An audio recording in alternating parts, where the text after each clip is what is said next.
আসসালামু আলাইকুম সবাইকে। 10 মিনিট স্কুলের পক্ষ থেকে আজকের ক্লাসে সবাইকে স্বাগত জানাচ্ছি। আমি ডক্টর সাবরিনা মনসুর, ঢাকা মেডিকেল কলেজের ইন্টার্ন ডক্টর এবং তোমাদের সবার বায়োলজি টিচার। তোমরা যারা বাংলাদেশের বিভিন্ন প্রান্ত থেকে আমার সাথে আজকের ক্লাসে জয়েন হয়েছো, কাইন্ডলি কমেন্ট সেকশনে জানিয়ে দাও আমার কথা তোমরা স্পষ্ট শুনতে পাচ্ছ কিনা এবং তোমাদের সবার কাছে ক্লিয়ার কিনা, এবং একই সাথে তোমরা কে কে বাংলাদেশের কোন কোন জায়গা থেকে জয়েন করেছো সেইটা আমাকে জানিয়ে দাও। আচ্ছা, সো আজকের ক্লাসে আমরা কি পড়তে যাচ্ছি? ঠিক আছে, আজকের ক্লাসে আমরা আমাদের জীববিজ্ঞান প্রথম পত্রের অণুজীব চ্যাপ্টারের একটা টপিক পড়ব, যেই টপিকটা আমাদের একই সাথে সিকিউ এবং এমসিকিউ দুইটার জন্য সমান গুরুত্বপূর্ণ। আমাদের আজকের টপিক হচ্ছে ভাইরাসের বংশবৃদ্ধি বা ভাইরাসের সংখ্যা বৃদ্ধি। এর মধ্যে আমরা টোটাল 3টা সাব টপিক পড়ব। কি কি? একটা হচ্ছে ভাইরাসের লাইটিক চক্র, একটা হচ্ছে ভাইরাসের লাইসোজেনিক চক্র, আর আরেকটা হচ্ছে এই দুইজনের পার্থক্য। তাহলে বুঝতেই পারছো, আমরা যদি সিকিউ হিসেবে চিন্তা করি, এই 3টা টপিকই কিন্তু গ এবং ঘতে আসার জন্য সমান গুরুত্বপূর্ণ। সো চলো আমরা আমাদের আসল পড়ায় চলে যাই। ঠিক আছে, তাহলে প্রথম জিনিসটাই হচ্ছে ভাইরাসের সংখ্যা বৃদ্ধি বা বংশবৃদ্ধি। তোমাদের অনেকের মাথায় প্রশ্ন আসতে পারে যে আচ্ছা আপু, যে এইটাকে আমরা কেন সংখ্যা বৃদ্ধি বা বংশবৃদ্ধি বললাম? আমরা জানি, আমরা যখন কোনো শৈবালের কথা পড়ি, ছত্রাকের কথা পড়ি, ব্যাকটেরিয়ার কথা পড়ি, উদ্ভিদের কথা পড়ি, প্রাণীর কথা পড়ি, আমরা সবসময় বলি হচ্ছে যে জনন, যৌন জনন, অযৌন জনন। বাট এইখানে কেন আমরা জনন কথাটা উচ্চারণ করলাম না? কেন এটাকে আমরা সংখ্যা বৃদ্ধি বা বংশবৃদ্ধি বললাম? বিষয়টা চিন্তা করো। নর্মাল জননের ক্ষেত্রে কি হয়, যে একটা পুং অংশ থাকে, একটা স্ত্রী অংশ থাকে, দুইজনের মধ্যে কি ঘটে? নিষেক ঘটে, এবং নিষেকের ফলে হচ্ছে একটা নতুন প্রজন্ম তৈরি হয়। সেটাকে আমরা কি বলি? প্রজনন, রিপ্রোডাকশন। বাট তুমি যখন ভাইরাসের সংখ্যা বৃদ্ধিটা পড়ে শেষ করবা, খেয়াল করে দেখবা এখানে জাস্ট কি হয়, একটা ভাইরাস ছিল, সেই ভাইরাসটাই হচ্ছে অনেকগুলা কপি হয়ে যায়। ঠিক আছে, তার মানে এখানে কিন্তু প্রকৃত জননে যে প্রসেসটা ঘটে সেই প্রসেসটা ঘটে না, বরং এখানে এক ধরনের কপি হয়, সংখ্যা বৃদ্ধি হয়। সো এই কারণে ভাইরাসের এই প্রক্রিয়াকে আমরা কখনোই প্রজনন বা জনন বলি না, বরং কি বলি? আমরা সংখ্যা বৃদ্ধি বা বংশবৃদ্ধি বলি। এবং এইখানে কিন্তু বিষয়টা অনেকটা কপি করার মতো। কপি করলে কি হয়, যে আমরা একটা কাগজ যখন কপি করি হুবহু সেম হয়, ঠিক তেমনিভাবে এখানেও কিন্তু একটা ভাইরাস থেকে নতুন যে ভাইরাসগুলো তৈরি হয় সবাই হুবহু একই রকম হয়। ঠিক আছে, সো চলো এখন আমরা হচ্ছে ভাইরাসের বংশবৃদ্ধি প্রসেসটা একটু পড়ি। সো একটা জিনিস একটু দেখো, এখানে বলা হয়েছে ব্যাকটেরিওফাজের সংখ্যা বৃদ্ধি দুইভাবে ঘটে।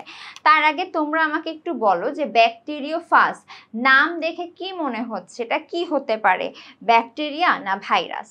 একটু কমেন্টে জানিয়ে দাও। আমি জানি তোমাদের মধ্যে অনেকেই হচ্ছে লিখবা যে ব্যাকটেরিয়া ফাজের নামের মধ্যে যেহেতু ব্যাকটেরিয়া আছে, এটা মনে হয় একটা ব্যাকটেরিয়া। বাট জিনিসটা যদি খেয়াল করো, এই ফাজটা আসছে মূলত ভক্ষণ করা থেকে।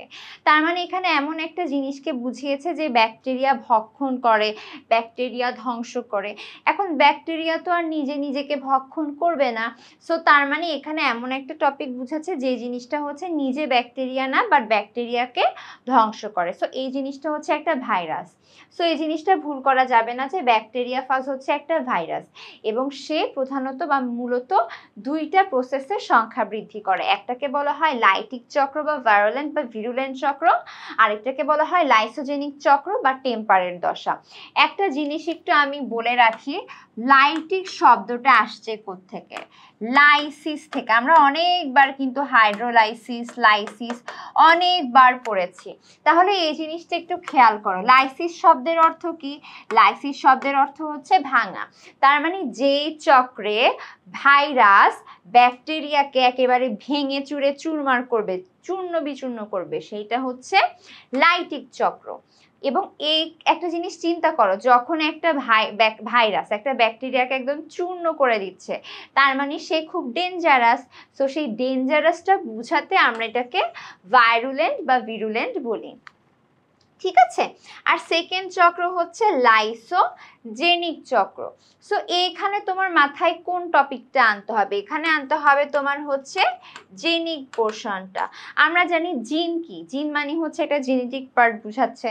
তার মানে এইখানে এটা এমন একটা দশা যেই দশার মধ্যে ব্যাকটেরিয়া এবং ভাইরাসের কিছু জেনেটিক চেঞ্জ বা জিনগত পার্থক্য তৈরি হয়। সো সেখান থেকে নাম আসছে কি লাইসোজেনিক চক্র বা টেম্পারেট দশা। ঠিক আছে, এখন তোমাদের একটা এমসিকিউ খুব বেশি আসে। এমসিকিউটা কি? এমসিকিউটা হচ্ছে কোথায় তোমার লাইটিক চক্র হয়, কোথায় তোমার লাইসোজেনিক চক্র হয়। তাইলে দেখো টি সিরিজভুক্ত যেগুলো আছে T2, T4, T6 মাথায় রাখবা লাইটিকেও টি আছে। সো এই টি চক্রগুলাতে তোমার লাইটিক চক্র ঘটে। এবং তাহলে আরেকটা বাকি রইল কি লাইসোজেনিক। সো লাইসোজেনিকে এল আছে। সো ল্যামডা ফাজ যে ব্যাকটেরিয়া ভাইরাসগুলো আছে তাদের মধ্যে হচ্ছে এই লাইসোজেনিক চক্র সম্পন্ন হয়। তাহলে এই প্রশ্নটা আমরা পেয়ে গেছি হচ্ছে কিসের জন্য? আমাদের এমসিকিউর জন্য, যে কোথায় লাইটিক চক্র ঘটে, কোথায় লাইসোজেনিক চক্র ঘটে, কোনটাকে আমরা ভিরুলেন্ট দশা বলি, কোনটাকে আমরা টেম্পারেট দশা বলি। সো এই জিনিসটা ক্লিয়ার কিনা আমাকে একটু জানিয়ে দাও। আচ্ছা, সো এখন খেয়াল করো আমরা এখানে লাইটিক চক্র কাকে বলে এই জিনিসটা একটু পেয়ে গেছি। তাহলে খেয়াল করো এই প্রসেসে কি হয়, যে ফার্স্ট ভাইরাসটা আছে সে ব্যাকটেরিয়ার ভিতরে ঢুকবে, ঢুকে ব্যাকটেরিয়াটাকে একেবারে ভেঙে চুরে তছনছ করে চুরমার করে বের হয়ে যাবে। ঠিক আছে, তোমরা অনেকেই আমাকে জিজ্ঞেস করো, ক্লাসগুলোতে জিজ্ঞেস করো আপু বিচূর্ণ মানে কি, বিদর্ণ মানে কি, বিদারণ মানে কি, মানে ভেঙে চুরে চুরমার করে ফেলা, একদম দেয়াল ভেঙে বের হয়ে যাওয়া। ঠিক আছে, সো যে প্রসেসের মাধ্যমে একটা ভাইরাস ব্যাকটেরিয়ার শরীরে ঢুকবে, ঢুকে সেই ব্যাকটেরিয়াকে ইউজ করে নিজের সংখ্যা বৃদ্ধি করবে এবং সর্বশেষ সেই ব্যাকটেরিয়াকে মানে কাজ শেষ করে আমরা যেরকম ছুঁড়ে ফেলে দেই, কিছু মানুষ আছে না ওরকম ছুঁড়ে ফেলে দিবে ভেঙে চুরে, সেটাকেই আমরা বলবো লাইটিক চক্র।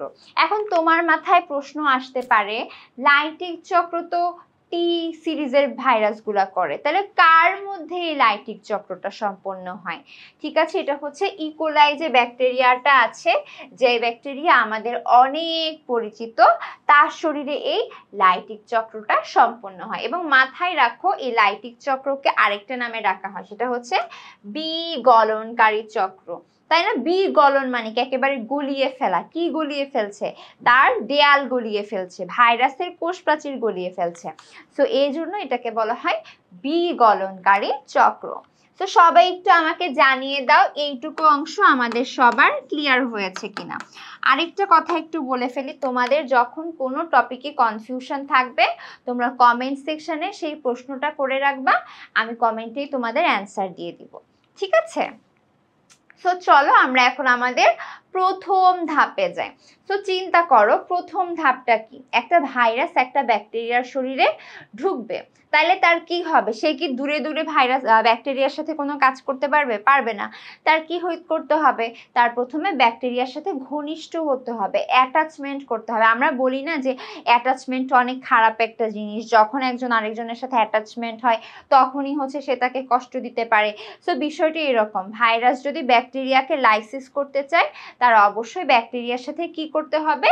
অ্যাটাচমেন্ট করতে হবে। অ্যাটাচমেন্টকে আমরা বাংলা বলতে পারি সংযুক্তি, মানে যুক্ত হওয়া, অথবা পৃষ্ঠ লগ্নিভবন, মানে এই যে ব্যাকটেরিয়া, এই ব্যাকটেরিয়ার পিঠের উপর হচ্ছে ভাইরাসটা উঠবে। ঠিক আছে, সো আমি একটু আগেই বলেছিলাম যে T2 সিরিজের ভাইরাসগুলা ইকোলাই ব্যাকটেরিয়াকে হচ্ছে কি করে? আক্রমণ করে। ঠিক আছে, এখন তোমার মাথায় প্রশ্ন আসতে পারে আপু পৃথিবীতে তো হাজার হাজার লক্ষ লক্ষ ব্যাকটেরিয়া, তাইলে এই ফার্স্ট কেন এই ইকোলাইকে আক্রমণ করবে?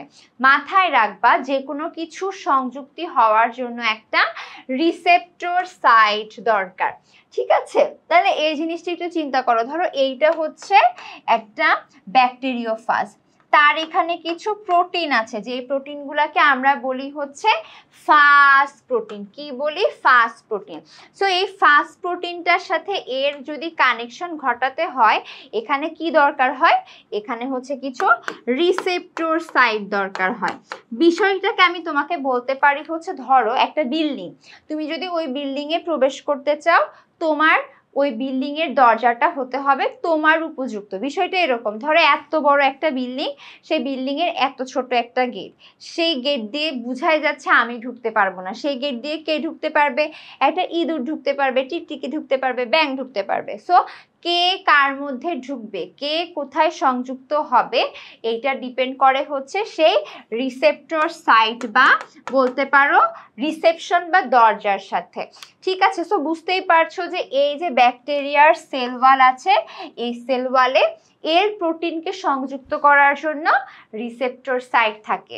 এবং এখানে কি হয়, এই যে ফাজ ক্যাপসিড মানে ব্যাকটেরিয়া ফাজের যে ক্যাপসিড বা বাইরের আবরণ আছে, সেখানে যে স্পর্শক তন্তুগুলো আছে, সেই স্পর্শক তন্তু প্রোটিন এবং এই রিসেপ্টর সাইটের মধ্যে একটা রাসায়নিক বিক্রিয়া হয়, এবং এই রাসায়নিক বিক্রিয়া বা রাসায়নিক সম্পর্কের মাধ্যমে এখানে সংযুক্ত হয়, এবং এই সংযুক্ত হওয়ার মাধ্যমেই হচ্ছে আক্রমণের সূচনা হয়। তার মানে বুঝতেই পারছো, যখনই অ্যাটাচমেন্ট তখন থেকেই কিন্তু আক্রমণের শুরু। সো অ্যাটাচমেন্ট কিন্তু সবসময় খারাপ জিনিস। ঠিক আছে, সো এই জিনিসটা বুঝছো কিনা আমাকে একটু বলো। জাস্ট সহজ ভাষায় যদি বলি, আক্রমণের শুরু হয় অ্যাটাচমেন্ট থেকে। এই যে ব্যাকটেরিওফাজের যে ফাজ প্রোটিনগুলো আছে, তার জন্য রিসেপ্টর সাইট থাকে হচ্ছে ব্যাকটেরিয়ার কোষ প্রাচীরে, যাদের মধ্যে হচ্ছে রাসায়নিক সম্পর্ক স্থাপনের মাধ্যমে এদের অ্যাটাচমেন্ট হয়। ঠিক আছে, তাহলে দেখো এখানে কি হয়ে গেল? অ্যাটাচমেন্ট হয়ে গেল। পরের ধাপে কি হয় দেখো, পরের ধাপে হচ্ছে অনুপ্রবেশ। তার মানে আমি জাস্ট সেই দরজার ভেতর দাঁড়িয়েছি, সো আমাকে তো ভিতরে ঢুকতে হবে, তাই না? এই ভিতরে ঢুকাকে আমরা বলবো হচ্ছে পেনিট্রেশন। ঠিক আছে, খেয়াল করে দেখো, এইটা যদি একটা ব্যাকটেরিওফাজ হয়, তার কিন্তু এরকম দণ্ডাকৃতির লেজ থাকে, তাই না? এই দণ্ডাকৃতির লেজ থাকে। সে কি করে জানো? সে হচ্ছে এই যে তোমার ব্যাকটেরিয়ার সেল আছে, মানে সেল ওয়াল আছে, তোমরা অনেকেই দেখেছো বাড়ির মধ্যে কি হয়, ড্রিল মেশিন থাকে, ওই ড্রিল মেশিনে হচ্ছে এরকম একটা সরু অংশ থাকে, তাই না? গুলির মতো অংশ থাকে, এই গুলির মতো অংশ দিয়ে হচ্ছে দেয়ালে ফুটা করা হয়। ঠিক সেম ঘটনা হচ্ছে এই অংশটা করে, সে হচ্ছে প্রেসার প্রয়োগ করে, সংকুচিত হয়ে শক্তি প্রয়োগের মাধ্যমে হচ্ছে এই জায়গায় একটা ছিদ্র করে দেয়। ছিদ্র করে হচ্ছে কি করে, তার যে মানে নিউক্লিক অ্যাসিডটা আছে, তার যে ডিএনএটা আছে, সেই ডিএনএটাকে কি করে, এই রাস্তা দিয়ে ভিতরে ঢুকাই দেয়। তার মানে আমার অনুপ্রবেশও শেষ হয়ে গেল। এবং এই যে খালি আবরণ, এই খালি আবরণটা তখন এইভাবে খালি অবস্থায় হচ্ছে বাইরে থেকে যায়, আর ডিএনএটা ভিতরে প্রবেশ করে।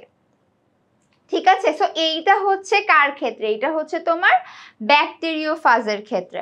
বাট আমাদের শরীরে যখন কোনো ভাইরাস আক্রমণ করে, তারা কিন্তু সম্পূর্ণ দেহটাই হচ্ছে ভিতরে ঢুকে যায়, এবং তারা একসময় বাইরের আবরণটাকে বিগলন করে এরপর তাদের ডিএনএটা বের হয়ে আসে। ঠিক আছে, সো সেক্ষেত্রে আমরা লাইটিক চক্রে 6টা ধাপ চিন্তা করব। তার মানে এই জিনিসটা যদি প্রশ্নে আসে যে ব্যাকটেরিয়ার ক্ষেত্রে লাইটিক চক্রের ধাপ কয়টা, অ্যান্সার হচ্ছে 5টা। মানুষের ক্ষেত্রে লাইটিক চক্রের ধাপ কয়টা, অ্যান্সার হবে কিন্তু 6টা। কারণ ওই ক্ষেত্রে কি হয় যে তার এই যে আবরণ আছে, সেই আবরণটাকে বিগলন করারও একটা স্টেপ থাকে। ঠিক আছে, সো এই জিনিসটা ক্লিয়ার কিনা? আমাদের ধাপ 2 ক্লিয়ার কিনা বলো। তাহলে ধাপ 1-এ ছিল সে সংযুক্ত হবে, এবং ধাপ 2-এ হচ্ছে সে দরজা ফুটা করে ভিতরে ডিএনএটাকে ঢুকিয়ে দিবে। শেষ। আচ্ছা, এরপর দেখো প্রতিলিপন। আমরা যখন আমাদের কোষ চ্যাপ্টারটা পড়েছি তখন কি পড়েছিলাম? ডিএনএ রেপ্লিকেশন পড়েছিলাম। সো এই ক্ষেত্রেও কিন্তু কি হবে, ওই যে ফাজের ডিএনএটা, ব্যাকটেরিওফাজের ডিএনএটা যে ভিতরে প্রবেশ করেছে, সে নর্মাল ডিএনএ রেপ্লিকেশনের প্রসেসে কি করবে, প্রোমোটার সিকোয়েন্স দ্বারা হচ্ছে কোষের মধ্যে যে আরএনএ পলিমারেজ থাকে সেইটা ব্যবহার করে নিজে ডিএনএ থেকে এমআরএনএ তৈরি করবে। আমরা জানি কি হয় যে একটা জিনিস থেকে প্রথমে ডিএনএ থেকে কি তৈরি হয়, এমআরএনএ তৈরি হয়, এমআরএনএ থেকে প্রোটিন তৈরি হয়। তাহলে চিন্তা করো, এইভাবে সে ডিএনএ থেকে এমআরএনএ, এমআরএনএ থেকে প্রোটিন তৈরি করবে এবং সে ইকোলাইয়ের যে ডিএনএটা আছে সেইটাকে একেবারে খণ্ড বিখণ্ড করে দিবে। একটা জিনিস চিন্তা করো, আমাদের যেরকম শরীরের সবকিছু নিয়ন্ত্রণ করে আমাদের ব্রেন, ঠিক তেমনিভাবে কিন্তু ব্যাকটেরিয়া সবকিছু নিয়ন্ত্রণ করতো তার সেই ডিএনএটা। সো এ যখন তার ডিএনএটাকেই নষ্ট করে দিবে, তার কিন্তু আর কোনো কন্ট্রোল থাকবে না। তার মানে এই ব্যাকটেরিওফাজ ব্যাকটেরিয়ার শরীরের ভেতর ঢুকে তার কন্ট্রোল নিজের হাতে নিয়ে ফেলবে এবং তাকে তার নিজের ইচ্ছা মতো চালাবে। বিষয়টা এরকম যে আমার ব্রেনটা, আমার ব্রেন না, ধরো মানুষের একটা ব্রেন, সেটা নষ্ট হয়ে গেছে, কেউ নষ্ট করে ফেলেছে, তাহলে সে কিন্তু আর তার নিজের ইচ্ছায় চলতে পারবে না, অন্য যে ভেতরে ঢুকে তার ব্রেন নষ্ট করেছে তার ইচ্ছায় চলবে। প্রসেসটা হচ্ছে এরকম। সো এখন এই ফাজই হচ্ছে ডিএনএ মানে ব্যাকটেরিয়ার ভিতর ঢুকে নিজেই রাজা, তার কোনো প্রতিদ্বন্দ্বী নাই। এরপর সে কি করবে? আমরা জানি এক একটা সেলের ভিতরে অনেক কিছু থাকে, অনেক ভান্ডার ভান্ডার জিনিস থাকে। ব্যাকটেরিয়ার ভিতরে রাইবোসোম থাকে, টিআরএনএ থাকে, অ্যামাইনো অ্যাসিড থাকে, মানে দুনিয়ার যত কিছু আছে ব্যাকটেরিয়ার ভিতরে সব কিছুর কর্তৃত্ব হচ্ছে এই ফাজ ভাইরাসটা নিবে এবং নিয়ে সে নিজের ইচ্ছা মতো ডিএনএ প্রতিলিপন করবে। মানে তার কি দরকার? তার ডিএনএ দরকার আর ক্যাপসিড দরকার। তাহলে সে ডিএনএ তৈরি করবে, প্রোটিন তৈরি করবে, কিছুক্ষণ প্রোটিনের মাথা তৈরি করবে, লেজ তৈরি করবে, স্পর্শক তন্তু, স্পাইক, মানে সব কিছু এরকম একটা অংশ, দুইটা অংশ, তিনটা অংশ, চারটা অংশ, মানে এইভাবে বিভিন্ন অংশ সে তৈরি করতে থাকবে। ঠিক আছে, কিসের মাধ্যমে? ব্যাকটেরিয়ার জিনিসপত্র ইউজ করার মাধ্যমে। এরপর খেয়াল করো, একটা জিনিস যখন এরকম অংশ খণ্ড বিখণ্ড থাকবে, এটা তো আমাদের কোনো লাভই আসবে না। সো পরে কি করবে? পরে হচ্ছে সে সবগুলাকে একত্রে অ্যাসেম্বল করবে। আমরা বিভিন্ন মুভিতে দেখি না, রবোটিক মুভিতে ওরা কি করে, মাথা আলাদা করে তৈরি করে, হাত আলাদা তৈরি করে, পা আলাদা তৈরি করে, পরে সবগুলাকে একসাথে জোড়া দেয়। সো পরের ধাপটা হচ্ছে কি? জোড়া লাগা। সো তার আগে আমাকে একটু বলো প্রতিলিপন ধাপটা ক্লিয়ার কিনা। প্রতিলিপন ধাপে কি হয়? লাইসোজেনিক যে ব্যাকটেরিওফাজটা ব্যাকটেরিয়ার শরীরে প্রবেশ করে, সে প্রথমে ঢুকেই হচ্ছে ওর ডিএনএটাকে তছনছ করে ভেঙে ফেলে। সো এরপর কি হয়? পুরা কোষের কর্তৃত্ব হচ্ছে ব্যাকটেরিওফাজের কাছে চলে আসে। সে তখন ব্যাকটেরিয়ার ভিতরে যে প্রোটিন আছে, ওর ভিতরে যে রাইবোসোম আছে, সব কিছুকে ইউজ করে করে নিজের যন্ত্রাংশ তৈরি করে, মাথা, লেজ, স্পর্শক তন্তু, স্পাইক। ঠিক আছে, সো এই হচ্ছে আমাদের প্রতিলিপন ধাপ। পরের ধাপটা হচ্ছে কি? অ্যাসেম্বল। অ্যাসেম্বল বিষয়টা একটু কি চিন্তা করো। আমরা হচ্ছে যখন স্কুলে যাইতাম তখন কি করতাম, যে ক্লাস 5, 6, 7, 8, 9, 10 বিভিন্ন সেকশনের সবাই একত্রিত হতো। ঠিক সেভাবে মাথায় রাখবা, অ্যাসেম্বল ধাপেও কিন্তু একটু আগে প্রতিলিপন ধাপে যে সে বিভিন্ন জিনিসপত্র তৈরি করলো, সেই বিভিন্ন খণ্ডাংশগুলা একত্রিত হবে। ঠিক আছে, তাহলে এখানে দেখো মেইন কাহিনী হচ্ছে এই যে বিভিন্ন পার্ট ছিল, সবাই একত্রিত হয়ে পূর্ণাঙ্গ ব্যাকটেরিওফাজ, তাই না? এক একটা পূর্ণাঙ্গ ব্যাকটেরিওফাজ হিসেবে আত্মপ্রকাশ করে। আচ্ছা, এরপর দেখো অলরেডি একটা ব্যাকটেরিয়ার ভিতরে সে ঢুকেছে, ব্যাকটেরিয়ার সবকিছু সে ইউজ করে, মানে একেবারে তার ইচ্ছা মতো ইউজ করেছে। সো তার তো আর এখানে থেকে কোনো লাভ নাই, সে কেন থাকবে? বিষয়টা এরকম যে তুমি একটা বাড়ি দেখলা, ওই বাড়িটা অনেক সুন্দর, তুমি সেই বাড়ির ভিতর ঢুকলা, ঢুকে সেই জিনিসপত্র সব তছনছ করে ইউজ করে নিজের মতো ইউজ করে ফেললা, পরে দেখলা যে না, এটা তো আর আমার কোনো ইউজফুল না, আমি আর কি করবো। সো তখন সে কি করে? তখন হচ্ছে সে একটা এনজাইম তৈরি করে, যে এনজাইমটা হচ্ছে পোষক কোষ বা ব্যাকটেরিয়ার যে কোষ প্রাচীর আছে সেইটাকে ভেঙে ফেলে, এবং যখন ভেঙে ফেলে, ধরো এখানে হচ্ছে তোমার ব্যাকটেরিয়াটা ছিল, এখানে তোমার অনেকগুলা ব্যাকটেরিওফাজ ছিল, সে ঠুস করে ভেঙে সবগুলা হচ্ছে এরকম বের হয়ে আসে। ঠিক আছে, দেখো এখানে একটা কথা বলা হয়েছে, ভাইরাসের সংখ্যা বৃদ্ধি ঘটতে পারে এবং পোষক কোষ ভেঙে অনেকগুলা ভিরিয়ন মুক্ত হয়। তোমাদের অনেকের মাথায় প্রশ্ন আসতে পারে, আপু ভিরিয়ন কি, ভিরিয়ন কি? এই ভিরিয়ন টপিকটা নিয়েও কিন্তু আমরা পড়বো। তার আগে একটু বলে ফেলি, ভিরিয়ন হচ্ছে নিউক্লিক অ্যাসিড। ঠিক আছে, এই নিউক্লিক অ্যাসিড এবং ক্যাপসিড সমৃদ্ধ একটা পূর্ণাঙ্গ ভাইরাস, যে হচ্ছে সংক্রমণ করতে সক্ষম। ঠিক আছে, তাহলে এখানে দেখো অলরেডি বলে ফেলেছে, মুক্ত হওয়া প্রতিটি ফাজ একটি নতুন ইকোলাই ব্যাকটেরিয়ামকে আক্রমণ করতে সক্ষম। মানে তারা একজন থেকে যতগুলা তৈরি হবে প্রত্যেকেই কিন্তু ক্যাপাবল আরেকটা ব্যাকটেরিয়াকে একেবারে তছনছ বা ধ্বংস করে দিতে। ঠিক আছে, তাইলে দেখো আমরা এইটা অলরেডি পড়ে ফেলেছি। সো এই প্রক্রিয়াকে আমরা কি বলি? লাইটিক চক্র বলি বা ভিরুলেন্ট ফাজ বলি। কেন বলছি লাইটিক? কারণ এখানে কোষ প্রাচীর বিদীর্ণ হয় বা লাইসিস হয় বা বিগলন হয়। এখন তোমাদের মধ্যে প্রশ্ন আসতে পারে যে লাইটিক চক্র সম্পন্ন করতে কতক্ষণ লাগে, একটা লাইটিক চক্র থেকে কয়টা ভাইরাস তৈরি হয়? এইটা হচ্ছে কিসে আসে? এমসিকিউতে আসে। তাহলে এইটা লাগে 30 মিনিট এবং 30 মিনিটে 300টি নতুন ফাজ সৃষ্টি হয়। ঠিক আছে, আচ্ছা আরেকটা প্রশ্ন আসে, এটা ধরো কতে আসতে পারে, যে ইক্লিপস কাল কাকে বলে? ঠিক আছে, আমরা যখন রোগ পড়ি, রোগের ক্ষেত্রে যেরকম সুপ্ত অবস্থা বলি, যে একটা রোগ জীবাণু বডির ভিতরে ঢুকবে এবং সে লক্ষণ প্রকাশের আগ পর্যন্ত যতদিন গোপন থাকবে সেটাকে আমরা সুপ্তাবস্থা বলি। সো এখানেও কিছুটা ওই রকম, যে একটা পোষক ব্যাকটেরিয়ার ভিতরে একটা ব্যাকটেরিওফাজ ঢুকবে, কিন্তু যতদিন পর্যন্ত সে নতুন ফাজ ভাইরাস তৈরি করবে না, তার মধ্যবর্তী সময়কে বলা হবে ইক্লিপস কাল। দেখি তোমরা আমাকে একটু কমেন্টে জানিয়ে দাও তো, ইক্লিপস শব্দের অর্থ কি, কে কে জানো? সো চলো, এই হচ্ছে আমাদের লাইটিক চক্র। আমি একটু চিত্রটা তোমাদেরকে আরেকবার দেখিয়ে আসি। ঠিক আছে, সো এই যে দেখো, এইটা ছিল আমার সেই সুন্দর ব্যাকটেরিয়া, তার মাঝখানে ডিএনএ। প্রথম ধাপেই হচ্ছে প্যাচ লেগেছে, কি অ্যাটাচমেন্ট হইলো। এইখানে যে রিসেপ্টর সাইট আছে, রিসেপ্টর সাইটের সাথে এই স্পর্শক তন্তুর সংযোগ, মানে বিক্রিয়ার মাধ্যমে এরা সংযুক্ত হইলো। দ্বিতীয় ধাপে কি করলো, এর এই লেজটাকে সংকুচিত করে এখানে ছিদ্র করলো, ছিদ্র করে হচ্ছে তার মানে ডিএনএটাকে ভিতরে ঢুকালো এবং খালি প্যাকেটটা, খালি যে ক্যাপসিড সেটা বাইরে রয়ে গেল।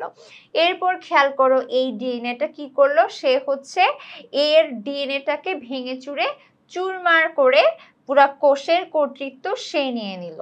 পরের ধাপে সে কি করলো, এর জিনিসপত্র ব্যবহার করে সে বিভিন্ন জিনিস, সে ডিএনএ, মাথা, লেজ, স্পাইক, বিভিন্ন জিনিস তৈরি করলো। পরের ধাপে হচ্ছে সে সবগুলাকে জোড়া লাগালো এবং প্রাচীরটাকে ভেঙে চুরে চুরমার করে বের হয়ে গেল। সো আমাকে একটু বলো, লাইটিক চক্র তোমাদের সবার ক্লিয়ার কিনা? ঠিক আছে, একটু বলে ফেলো লাইটিক চক্র সবার ক্লিয়ার কিনা। একটা কথা একটু বলি, পরীক্ষায় যদি কখনো লাইটিক চক্র আসে গতে বা ঘতে, চেষ্টা করবা এই চিত্রটা দিয়ে সাইডে সাইডে লিখে ফেলার, ধাপ 1, ধাপ 2, ধাপ 3। তোমাদেরকে কিন্তু একদম ডিটেলস সব লিখতে হবে না, জাস্ট পয়েন্ট আউট করে লিখে দিলেও কিন্তু যথেষ্ট ভালো হবে।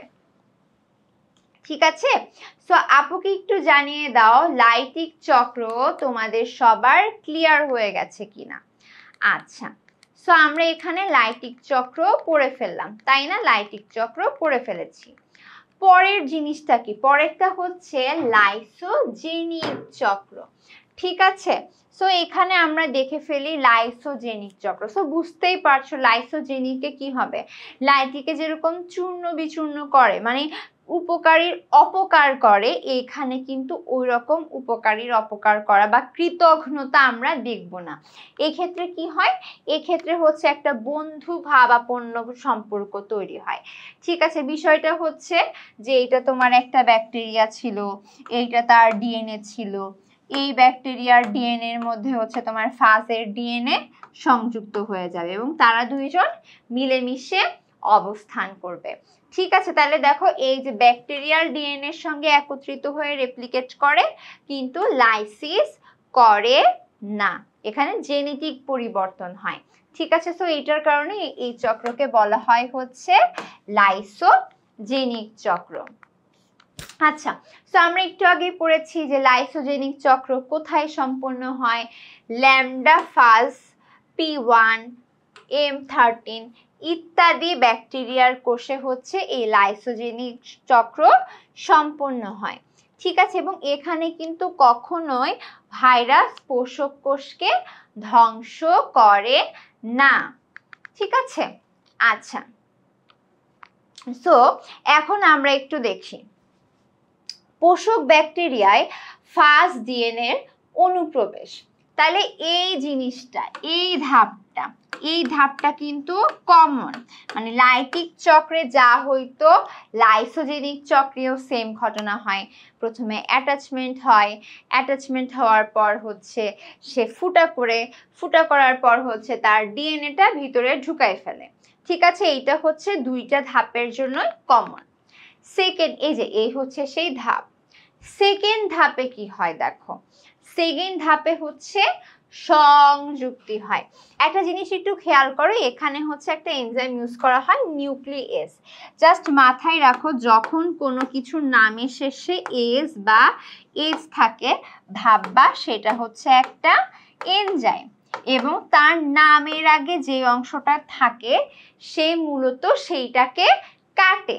তাহলে নিউক্লিয়েস এনজাইম, নাম থেকেই বুঝতে পারছো সে কাকে কাটবে, নিউক্লিয়াস বা ডিএনএ কে কাটবে। তাইলে দেখো এই যে ভাইরাসের ডিএনএটা ব্যাকটেরিয়ার বডিতে ঢুকলো, সে নিউক্লিয়াস এনজাইমের মাধ্যমে ব্যাকটেরিয়ার ডিএনএ এর একটা অংশ কাটে। আমরা যখন রিকম্বিনেন্ট ডিএনএ প্রযুক্তি পড়ি তখন বলি না যে প্লাজমিডের ডিএনএ কেটে ওইখানে আমরা কাঙ্ক্ষিত জিন বসাই, ঠিক সেম টু সেম এইখানেও কিন্তু ব্যাকটেরিয়ার ডিএনএটা থেকে কাটে তার নিজের সাইজ অনুযায়ী, এবং পরবর্তীতে সে এরকম কি হয়, সংযুক্ত হয়। কিসের মাধ্যমে সংযুক্ত হয়, ইন্টিগ্রেজ এনজাইমের মাধ্যমে সংযুক্ত হয়। এবং এর ফলে যে নতুন একটা ব্যাকটেরিয়া তৈরি হলো, যে এখানে হচ্ছে তোমার ভাইরাসের জিনও আছে ব্যাকটেরিয়ার জিনও আছে, তাকে বলা হয় হচ্ছে প্রোফাজ।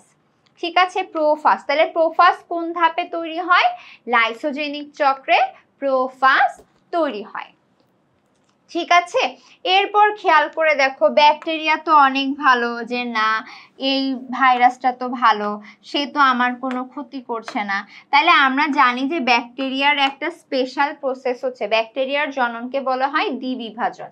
দ্বিবিভাজনে কি হয়, যে খুব কম সময়ের মধ্যে একটা ব্যাকটেরিয়া হচ্ছে অনেকগুলা সংখ্যা বৃদ্ধি করে, মানে একটা থেকে দুইটা, দুইটা থেকে চারটা, চারটা থেকে আটটা, আটটা থেকে 16টা, 16 থেকে 32, 32 থেকে 64, 64 থেকে 128, 100, মানে এইভাবে চলতে থাকে, তাই না? তো বিষয়টা হচ্ছে এইরকম, যে কিন্তু মজার ব্যাপার হচ্ছে প্রত্যেকের ভেতরেই কি থাকে, প্রত্যেকের ভেতরেই হচ্ছে ব্যাকটেরিয়া এবং ভাইরাস দুইজনের হচ্ছে মিশ্র জিন থাকে, এবং এর ফলে কি হয়, একটা নতুন জিনম তৈরি হয়। ঠিক আছে,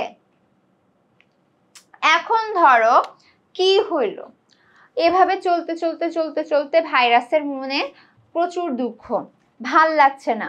ওইখানে দেখলাম টি2 হচ্ছে এতগুলা সংখ্যা বৃদ্ধি করছে, আর আমি এখানে মাত্র প্রতি চক্রে একবার করে বাড়ছি, মন মানছে না। তখন সে তার মুড সুইং হয়, সে তখন লাইসোজেনিক চক্র থেকে লাইটিক চক্রে কনভার্ট হতে পারে।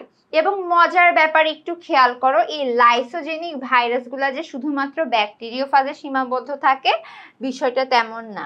সে হচ্ছে প্রাণীকে আক্রমণ করে, মানুষকে আক্রমণ করে, এবং এই ধরনের একটা ভাইরাসের এক্সাম্পল হচ্ছে হারপিস সিমপ্লেক্স, মানে সে ব্যাকটেরিয়া, প্রাণী, মানুষ, দুনিয়া সবকিছুকে আক্রমণ করতে পারে। সো আমাকে একটু বলো এই ধাপটা তোমাদের ক্লিয়ার কিনা।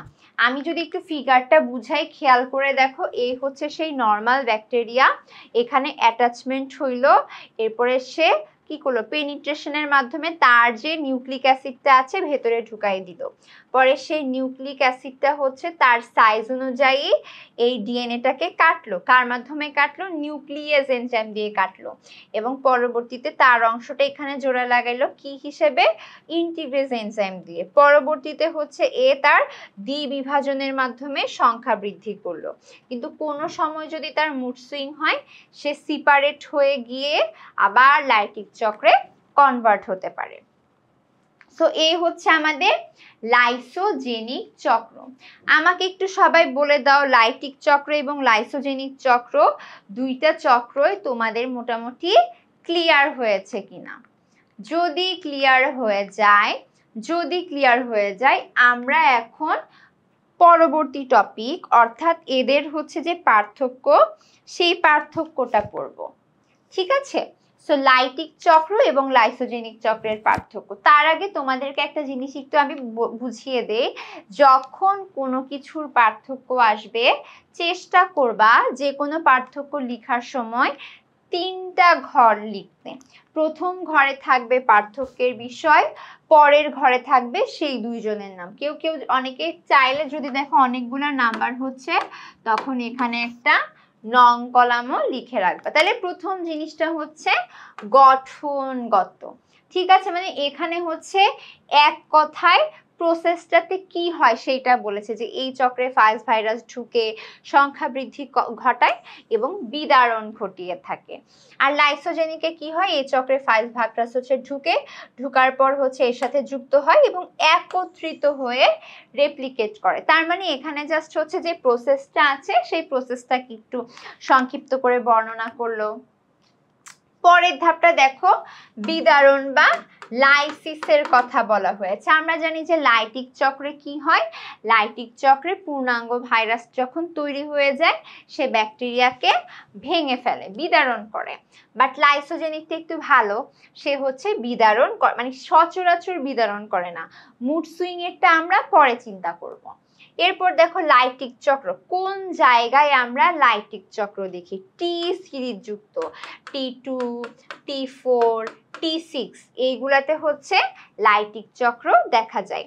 আর ল্যামডা সিরিজগুলাতে হচ্ছে আমাদের লাইসোজেনিক চক্র দেখা যায়। ঠিক আছে, এরপর দেখো সৃষ্টি। একটা জিনিস একটু খেয়াল করো, লাইটিক চক্রে আমরা বলেছিলাম যে একবার 30 মিনিটে, তাই না? 30 মিনিটে হচ্ছে 300টা নতুন ভাইরাসের সৃষ্টি হয়। বাট লাইসোজেনিক চক্রে দেখো একটা ব্যাকটেরিয়া, তার থেকে জাস্ট 2টা, তাই না? মাত্র 2টা ভাইরাসের জিনোমযুক্ত ব্যাকটেরিয়া তৈরি হয়। তার মানে লাইটিক চক্র খুব দ্রুত ঘটে, মানে সংখ্যা বৃদ্ধি। আর লাইসোজেনিক চক্রে আস্তে আস্তে ঘটে। এরপর খেয়াল করো নিয়ন্ত্রণ। আমরা কিন্তু পড়ে ফেলেছিলাম যে লাইটিক চক্রের ক্ষেত্রে ব্যাকটেরিয়ার ডিএনএটাকে হচ্ছে একদম ধ্বংস করে ফেলা হয়, কোষের মানে নেতৃত্বে কে চলে আসে? ভাইরাস চলে আসে। সো দেখো এই চক্রের সংখ্যা বৃদ্ধি ভাইরাস নিয়ন্ত্রণ করে, তার উপর ব্যাকটেরিয়ার কোনো ধরনের হস্তক্ষেপ নাই। বাট এইখানে চিন্তা করো, লাইসোজেনিক চক্রে কিন্তু সে ব্যাকটেরিয়ার উপর ডিপেন্ডেন্ট। ব্যাকটেরিয়া দ্বিবিভাজন করলে তার সংখ্যা বাড়বে, বাট সে নিজে নিজে কিন্তু তার সংখ্যা বৃদ্ধি ঘটাতে পারবে না। এরপর দেখো প্রোফাজ গঠন। এখন তোমরা, আমি জানি তোমাদের মধ্যে অনেকেই থাকো ঠুস করে একটা টপিক ভুলে যাও। সো তোমাদের অনেকের মধ্যে প্রশ্ন আসবে এখন, আপু প্রোফাজ কি? প্রোফাজ হচ্ছে যে ব্যাকটেরিয়াটা আমরা লাইসোজেনিক চক্রে তৈরি করলাম, যেখানে ব্যাকটেরিয়ার অংশও আছে ভাইরাসের অংশও আছে, সেই নতুনটাকে বলা হয় হচ্ছে প্রোফাজ। তাহলে এই প্রোফাজ কোথায় তৈরি হয়? প্রোফাজ তৈরি হয় হচ্ছে তোমার লাইসোজেনিক চক্রে, বাট লাইটিক চক্রে তৈরি হয় না। আচ্ছা, আক্রমণের তীব্রতা তুমি আমাকে বলো কোনটা তীব্র? যে এখানে সহ অবস্থান করছে সেইটা তীব্র, নাকি যেটাকে ভেঙে চুরে ছাড়খাড় করে দিচ্ছে সেইটা তীব্র? অবশ্যই যে চক্রে একেবারে ভেঙে চুরে ছাড়খাড় করে দিচ্ছে সেইটাই বেশি তীব্র। তাহলে এখানে যেটা বলা হয়েছে আক্রমণের তীব্রতা কোথায় বেশি? লাইটিক চক্রে আক্রমণের তীব্রতা বেশি। সো এই তীব্রতাকে আমরা কি বলি? ভিরুলেন্ট বলি। আর লাইসোজেনিক চক্রে কি হয়? যেহেতু পোষক কোষের কোনো মৃত্যু ঘটে না, তাই আক্রমণকে আমরা মৃদু বা টেম্পারেট বলি। ঠিক আছে, সো একটা জিনিস একটু খেয়াল করো, তোমাদের যে কোনো পার্থক্য মেইনলি কয় নাম্বারের জন্য আসে? পার্থক্য আসে হচ্ছে তোমার 3 নাম্বারে। 3-এর জন্য যদি তুমি 6 থেকে 7টা পয়েন্ট লিখে ফেলো, এইটাই কিন্তু তোমার জন্য এনাফ, এবং আশা করি এখানে তুমি 3-এ 3 পাবা। সো আমাকে একটু বলো, আজকের ক্লাসে যা যা পড়ছি তোমাদের কি ক্লিয়ার হচ্ছে? আজকে যে 3টা টপিক পড়েছি ক্লিয়ার হয়েছে কিনা আমাকে একটু জানাও। যদি ক্লিয়ার হয়ে যায় আমরা একটা প্রশ্ন সলভ করব। ঠিক আছে, আমাকে একটু জানিয়ে দাও সবার ক্লিয়ার হয়ে গেছে কিনা। আচ্ছা, সো এখন খেয়াল করো, আমরা একটা সিকিউ প্রশ্ন সলভ করছি। সিকিউ প্রশ্ন সলভ করছি। এই ছবিটা যদি খেয়াল করো, এখানে হচ্ছে 2টা চিত্র দেওয়া আছে। একটু আমাকে বলো যে চিত্র এ কে আর চিত্র বি কি? তোমরা বুঝতেই পারছো, চিত্র এ হচ্ছে একটা ভাইরাস, আর চিত্র বি হচ্ছে একটা ব্যাকটেরিয়া। একটা মজার ব্যাপার হচ্ছে, এখান থেকে যদি প্রশ্ন আসে কখনো কখনো দেখা যায় ভাইরাস এবং ব্যাকটেরিয়া 2টা টপিককেই টাচ করা হয়। আচ্ছা, প্রথম প্রশ্ন হচ্ছে ব্যাকটেরিওফাজ কি? আমরা জানি যে ব্যাকটেরিওফাজ হচ্ছে একটা বিশেষ ধরনের কি, ভাইরাস না ব্যাকটেরিয়া? ভাইরাস। যে ভাইরাস হচ্ছে ব্যাকটেরিয়াকে আক্রমণ করে তার কোষপ্রাচীর লাইসিস বা বিদারণ ঘটায়। ঠিক আছে, ভাইরাসকে জীবজ্বরের যোগসূত্র বলা হয় কেন? এই প্রশ্নটার অ্যান্সার হচ্ছে আমি এই চ্যাপ্টারের প্রথম ক্লাসে পড়িয়েছিলাম ভাইরাসের বৈশিষ্ট্য টপিকে। ওই ক্লাসটা করে ফেললে কিন্তু তোমাদের মোটামুটি ক্লিয়ার হয়ে যাবে। উদ্দীপকের এ এর সংখ্যা বৃদ্ধির কৌশল বর্ণনা করো। সো আমরা সংখ্যা বৃদ্ধির কৌশল এই টপিকটাই কিন্তু আজকে সারাদিন পড়েছি। তোমরা চেষ্টা করবা 2টা চিত্র এঁকে জাস্ট চিত্রের পাশে পয়েন্ট পয়েন্ট পয়েন্ট পয়েন্ট করে 1-2 লাইনে লিখে ফেলার। আচ্ছা, উদ্দীপকের কৃষি ও শিল্পক্ষেত্রে বি দ্বারা নির্দেশিত অণুজীবের গুরুত্ব বিশ্লেষণ করো। তার মানে এখানে হচ্ছে ব্যাকটেরিয়ার গুরুত্ব বিশ্লেষণ করতে বলেছে। এই প্রশ্নটা কিন্তু অনেক অনেক অনেক কমন, অনেক জায়গায় আসে। ঠিক আছে, সো দেখো আমরা হচ্ছে অলরেডি পড়ে ফেলেছি। এখন আমরা হচ্ছে কিন্তু কি করব, আমরা এখন একটু এমসিকিউ সলভ করব। তোমাদেরকে আমি কয়েকটা প্রশ্ন দিব, তোমরা হচ্ছে আমাকে কমেন্ট সেকশনে অ্যান্সার জানিয়ে দিবা। ঠিক আছে, চলো এবার আমরা কিছু এমসিকিউ সলভ করি। বিষয়টা খেয়াল করো, প্রশ্নটা ভাইরাসের লাইসোজেনিক চক্র সম্পর্কে সঠিক নয় কোনটি? এই টাইপের প্রশ্ন কিন্তু আমাদের অ্যাডমিশন টেস্ট, এইচএসসি পরীক্ষায় অনেক আসে, যে নিচের কোনটি সঠিক কোনটি সঠিক নয়। এক্ষেত্রে তোমরা কি ভুল করো, তোমরা হচ্ছে প্রশ্ন না পড়ে অ্যান্সার করে ফেলো। সো চেষ্টা করবা আমরা ট্রু ফলস করে লিখবো, যে একটা প্রশ্ন স্টেটমেন্ট পড়লাম, এটা ট্রু নাকি ফলস, কি হলে ট্রু হবে কি হলে ফলস হবে। সো দেখো, ভাইরাসের লাইসোজেনিক চক্র সম্পর্কে সঠিক নয়। ভাইরাসের ডিএনএ এর সংখ্যা বৃদ্ধি পোষক ব্যাকটেরিয়া দ্বারা নিয়ন্ত্রিত হয়। সো এখানে যদি আমরা লাইসোজেনিক চিন্তা করি আর এখানে যদি আমি লাইটিক চিন্তা করি, তাহলে খেয়াল করো লাইসোজেনিকের ক্ষেত্রে এটা কিন্তু ট্রু। এখানে ব্যাকটেরিয়া দ্বারা নিয়ন্ত্রিত হয়, এখানে হচ্ছে ভাইরাস দ্বারা নিয়ন্ত্রিত হয়। টি সিরিজ যুক্ত ফাজে দেখা যায়। খেয়াল করে দেখো, এইটা দেখা যায় কোথায়? ল্যামডা ফাজে।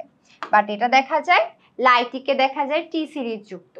পূর্ণাঙ্গ ভাইরাস রূপে ব্যাকটেরিয়া থেকে বিদারণ হয় না।